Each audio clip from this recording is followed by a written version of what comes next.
Hey everyone, and welcome. Ever feel like English tenses are, well, just a super tricky puzzle? If you do, you're in exactly the right spot. Today, we're going to make it all click.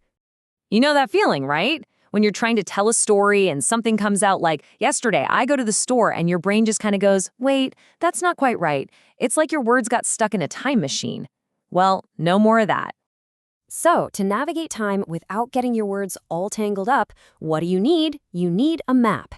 And that's exactly what we've got, a special map of time that'll make sure your sentences always land exactly when and where you want them to. Okay, check this out. This is our map. Let's dive right in. See how it's laid out? You've got the past, the present, and the future.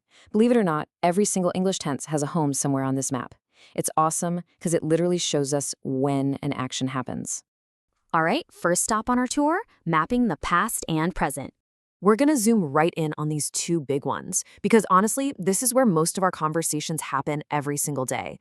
If you can get the hang of the difference between something that's finished and something that's happening now, you are well on your way to becoming a tens expert. It's a huge first step. Okay, now here's the real secret. This is where we crack the code, because it's not just about when something happens. It's also about how we see that time. Was it a single, quick moment, or was it a longer, stretched out period of time? Let's figure it out. First up, let's talk about simple tenses. I want you to think of these like a camera flash. Bam, a single snapshot in time. Simple tenses are for actions that happen at one specific moment, and then they're done. So, a moment in time is exactly that. It's a completed action, it happened, it's over. The light flashed, the ball dropped, you blinked. They are all finished points on our timeline. Okay, let's look at this with a real example. So in the past, if you say, I ate pizza, we can all picture it, right? The action is finished, the plate is probably empty, but what about the present? If you say, I eat pizza, that means something totally different. You're not saying it's happening right now, you're saying it's a habit or just a fact about you. Now, let's look at the other side of things, progressive tenses. See the hourglass? We're not talking about a quick camera flash anymore. This is all about an action that's happening over a period of time. It's in progress. It's ongoing. Sometimes you'll hear it called continuous, but it means the same thing. A period of time is way more like a video clip than a photo. The action has a duration. It started and it's still going. You know, like watching a movie, reading a book, or walking to school. All those things take time to happen. Let's go back to our pizza example. If you say, I am eating pizza, that's easy. It's happening right now.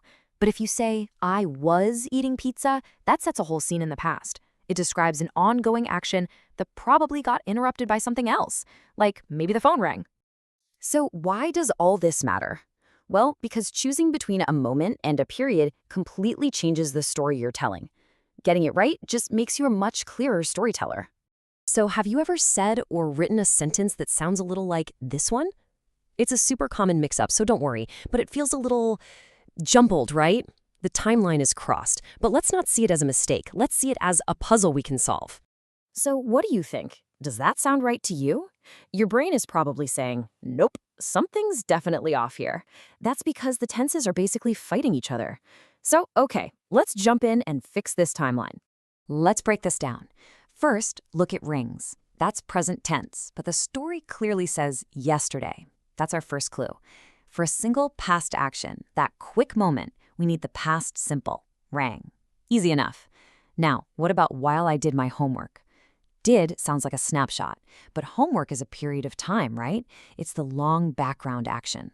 For that, we need the past progressive, was doing. So the clear, correct sentence is, yesterday, the phone rang while I was doing my homework. Ah, see? Now the timeline makes perfect sense.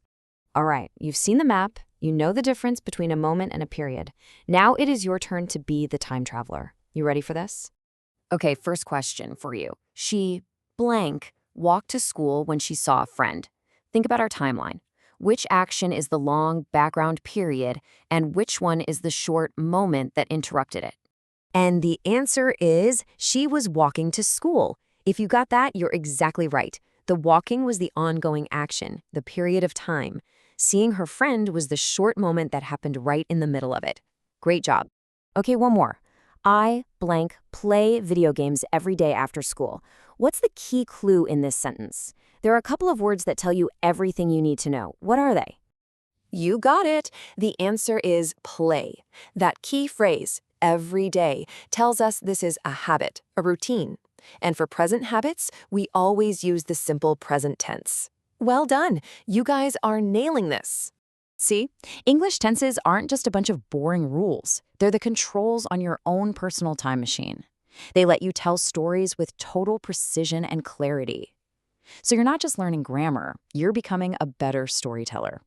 So, now that you're a time traveler, what story will you tell?